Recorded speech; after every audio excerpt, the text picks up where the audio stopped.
What is going on, everybody? How you guys doing? My name is Comment Type Yugioh, and I want to welcome you guys back to another video on the channel. Today I'm going to be giving you guys a deck profile on my favorite deck of all time, which is the Dark Magician deck.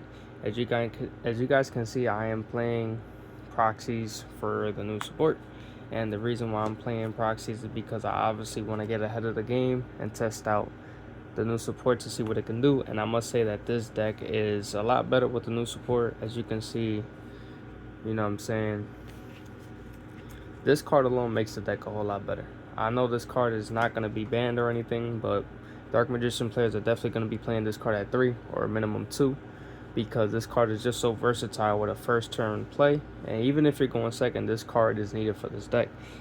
Before this card, you always had to do some extra steps to make sure you at least get one fusion card out or one link card out. But with this card itself, you're allowed to have multiple boss monsters out on the field, and you're allowed to make more plays than you usually would. So we're gonna get into this deck profile. Hopefully you guys take everything into consideration, and I believe this is one of the more competitive Dark Magician decks, because I focus a lot of my money on this deck because, like I said, it's one of my favorite decks. And yeah, let's get into it. So for starters, we are playing 2 copies of Dark Magician.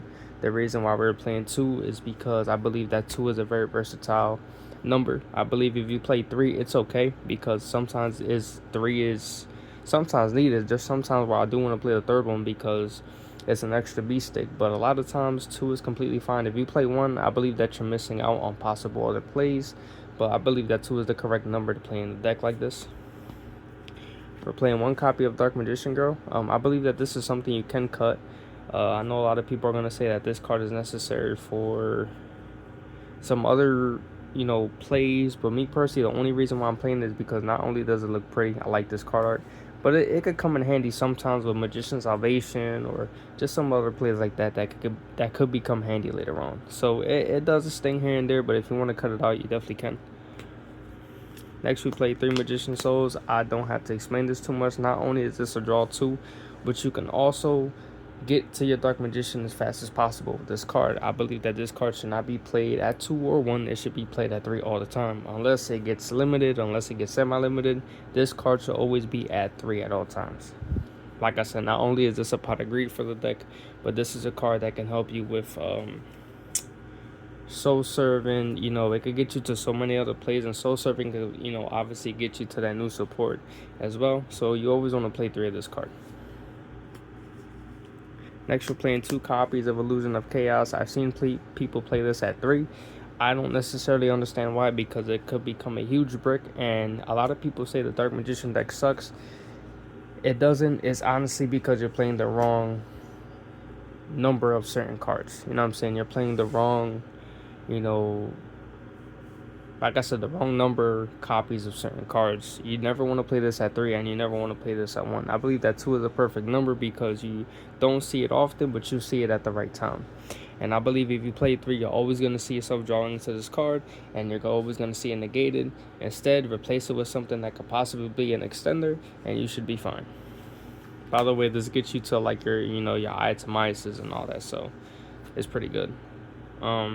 I know a lot of people say this just adds the Dark Magician or a monster itself, which is true, but this could get you to your rod, which you summon rod, use effect to search for soul servant. Soul servant goes into itemize, and you just go from there. So that's a really good extender.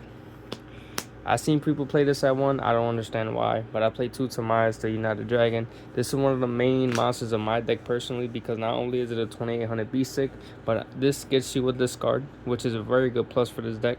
Now, a lot of people like this cards in Dark Magician decks, but I do. And also, this is your fusion card to target not only this, but to target your Dark Magicians and to target some other cards as well. And I believe that this is just a versatile card in the deck. I believe I'll be watching videos on YouTube a lot about people playing Dark Magician. They miss a lot of fusion plays because they don't play enough fusion cards to get into fusion monsters. So I believe playing a second copy of this will help that out. So basically, you're trading off one of these for a second copy of Tamias. Put it that way. 2 Magician's Rods. I'm gonna bump it up to 3 because of the new support. I believe that this card is gonna be very versatile when it comes to the new support that comes out. So This card is basically a searcher for disposing traps. You always want to go for Soul Servant, or you want to go for your Dark Magical Circle. And I believe that this card becomes versatile because this can make your hand become so much more better with so many versatile plays. You're going to notice with a Dark Magician deck, the idea of the deck is to search and search and search to eventually get to your boss monster. So this card is very important. Next, we're playing the Diabell Star Engine in the deck. We're just going to play the Black Witch, 2 copies. Not only is this your 2500 B6, but this is also a good card to get into your Dark Magician of Destruction. This is a level 7 spellcaster, so if you do not have a Dark Magician, this is a very good card to get into other extended plays. And this also helps you to possibly get into your Selene, which Selene can help you special summon Dark Magician from grave, and you could go off from there. For hand traps, we're playing 1 Effect Veiler, we're playing 2 Ash Blossom, and we're playing 1 Nibiru. I believe this is a good variety of hand traps that you need in the deck. I don't usually use more than this. I've tried a whole bunch of hand traps. It doesn't work because it makes your deck brick more than it already does. So I believe that this variety is fine. If you want to play Ghost Bell, you can. If you want to play Ghost Ogre, you can. If you want to even play a second Veiler, you can. But you just want to be sure that this deck is mostly engine instead of just hand traps. We're playing the Toy Box Engine with 2 copies of Soldier and 1 copy of Tank. I believe that this is a good variety because your Toy Soldier is basically a better extender than Tank.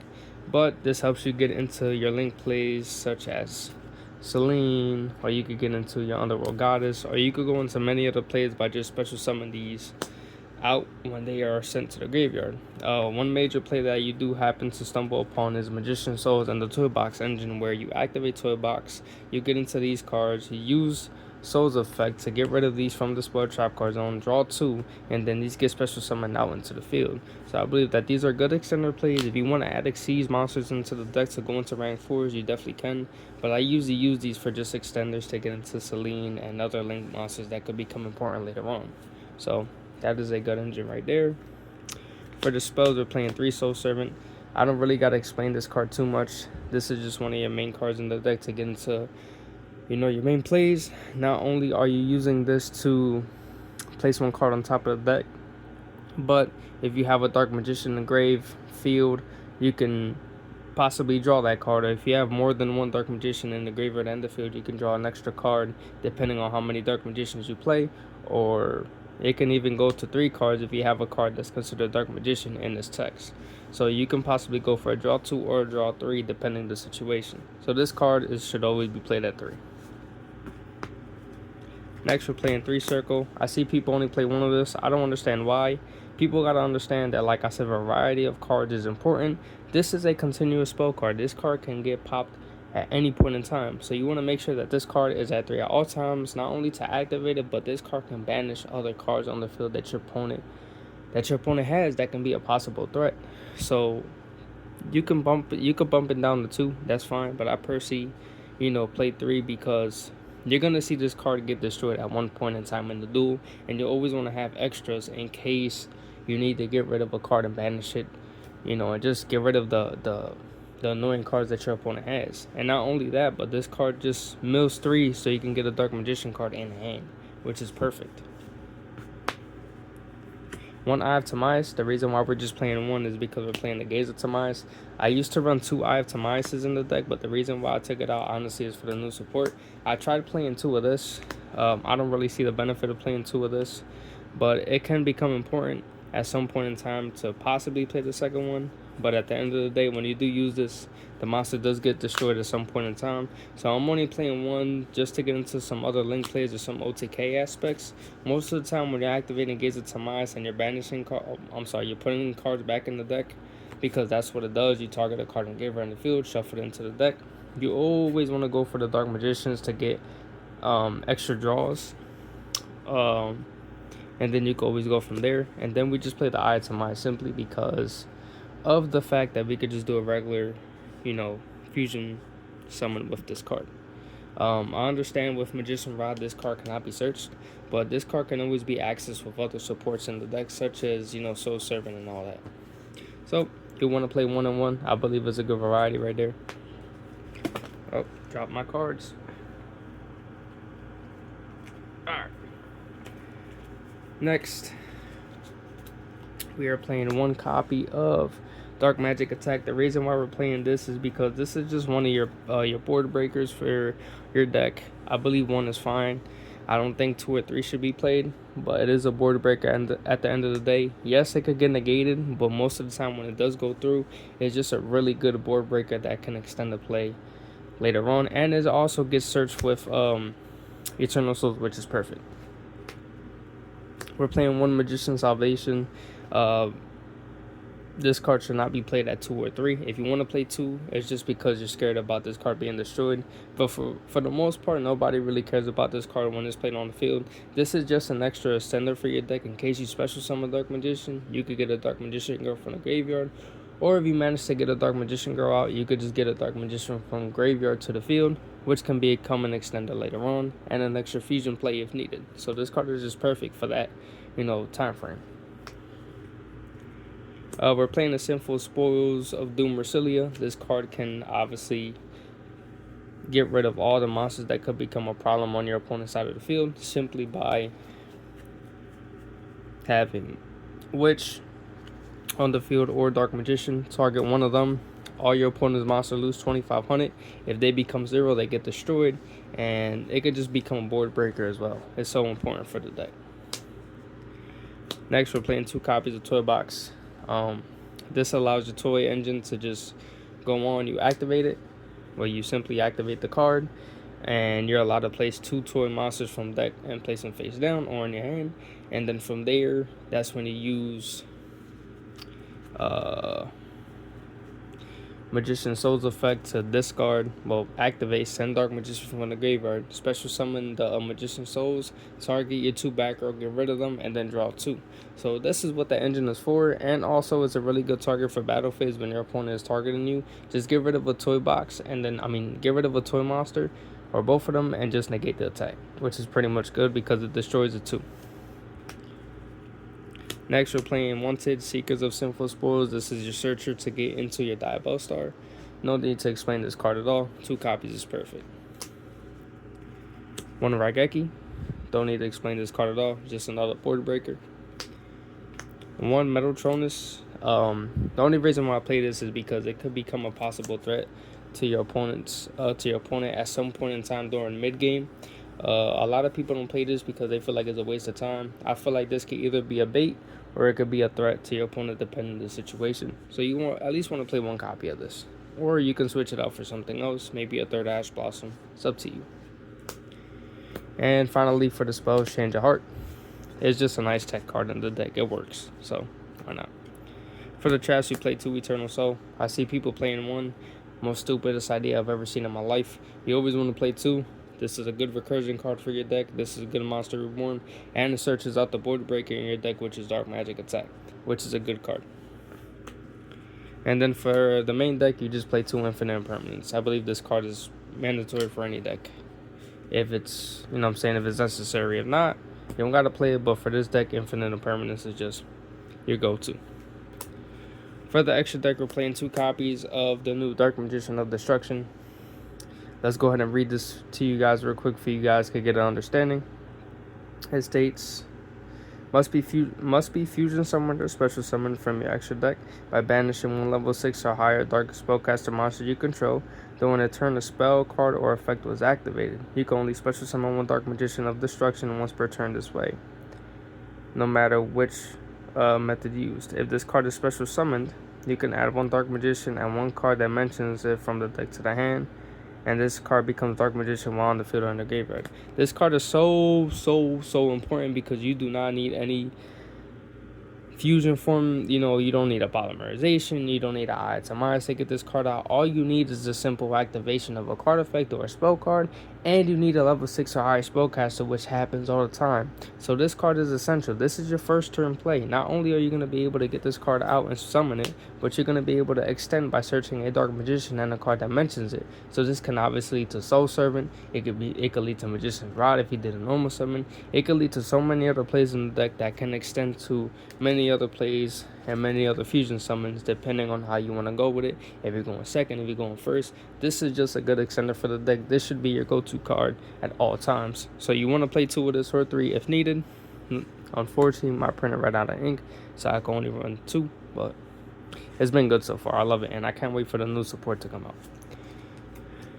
Next, we play one of Tamaz the United Dragon. Honestly, the Magic Dragon, I'm sorry. Honestly, this card is absolute trash. The only reason why I'm playing it is because it's one of the newer cards, and it's just a beast stick on board. But honestly, this card is more of a selfish type of play card, which if this is your only card on the field, you can extend with it possibly, but this is more of a battle phase card. You don't gotta play if you don't want to, but it's the new card, why not? I can read it for you guys if you want to though. It says, after this card is special summoned, until the end of the turn, it is unaffected by the card effects. You can only use the effect of Tamaz, not a Magic Dragon, once per turn. If this card battles during damage calculations, you can make this card gain 100 attack for each spell in the graveyard and banishment. During your opponent's turn, you can target one spell card on the field and destroy it. It's okay. It's a board breaker, but it's very limited, and it's okay. When you need it, it can pop up, but it's not ideal. So you can play one. We play 2 copies of the Dark Magicians because this is basically a draw card for the deck. As much as you want to activate spell cards, that helps you draw into more extenders if need be. So I play 2 because not only are you going to use it for the Gaze of Tamaz, but it's just like I said, it's just an extender for the deck, and it could be a beast stick if needed. We play 1 copy of Dragoons. Dragoons, when this card comes out, people usually just scoop. They don't like this card at all. If you want to bump this up to 2, you can. I was thinking about it, but the reason why I just keep it at 1 right now, because it's always being summoned, it's always being looked upon, and most of the time somebody will scoop when this card comes out. They cannot negate it. It can negate people's cards as long as you got the correct cards to discard, and it's just an annoying card to get rid of, and there's a 3,000 beat stick, so this is a problem for sure. So if you don't have this card, get it. It's only $1. You'll be just fine. 1 Dark Magician Knight of Dragon Magic. Card is golden. It's 2900 beat stick. It just looks nice. Dark Magician the Dragon Knight. This card is so essential in the deck because this is all you need. Not only does this card protect this, but this card protects this. That's all I gotta say. And this is simple. It's basically a lock. There's not much to say about it. Master of Chaos, the only reason why I play this is because it's very possible now to get them out with the Gaze of Tamaz now. Now that you have Illusion of Chaos possibly going to the grave at some point in time, you can use Gaze of Tamaz to scoop them back into the deck, which could become a good card to get searched after that, and just get Master of Chaos out to become a huge beast stick for the deck and possible negates if needed. So, card is good. Oops. Axis Code Talker for the OTK. Nightmare Unicorn for destruction for monsters. Phoenix for back row destruction. Underworld Goddess in case you get into a pickle and you need to get rid of opponent's monsters. Selene because this is your extender when you need to get a magician out or a spellcaster out on board. This could go into your play as long as you activate the correct amount of spells. You can get a Dark Magician back out if need be. And Ebon High Magician just because it's a spellcaster. So let me know what you guys think about the deck in the comment section below. Is this something you guys would consider playing? I've tested this deck on multiple times because, like I said, it is my favorite deck. And I must say, the deck is fun to play. Do you lose? Absolutely. But when you win, does it feel satisfying? Absolutely. So I'll catch you guys later. Peace.